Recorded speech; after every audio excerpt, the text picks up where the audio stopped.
મિત્રો નમસ્કાર, જય માતાજી। હું છું અર્જુન ઠાકોર। તમને તો ખબર છે કે ઘણા ભાઈઓના ઘણા મિત્રોનું ફોન પણ મારા ઉપર આવ્યું હતું કે બીજી સમાજ વાળા આપણે ઠાકોર સમાજ વાળા મિત્રોને એમ કહેતા હોય કે તમે ઠાકોર ચોથા ભાગે ખેતર પાવા માટે પેદા થયા છો, અમારા ખેતરો પાવા માટે તમે પેદા થયા છો।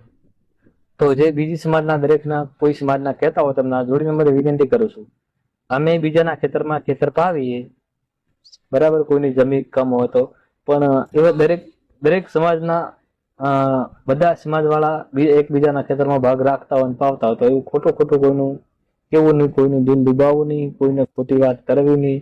કેમ કે પછી એકબીજા ઘરમાં થઈ જાય ઝઘડા, અલગ અલગ સમાજોમાં ઝઘડા થઈ જાય, તો બધા હળીમળી રહેવાનું કે અમારી સમાજ વાળા ખેતીવાડીનું કરતા હોય અને બીજી સમાજ વાળા પણ ખેતીવાડીનું કરતા હોય, તો એના કારણે એકબીજાને દિલ દુબાવે એવી વાત ના કરવી। જય માતાજી, જય ઠાકોર સમાજ। ઠાકોર સમાજને એકતા સંગઠન બનાવવી જરૂર છે।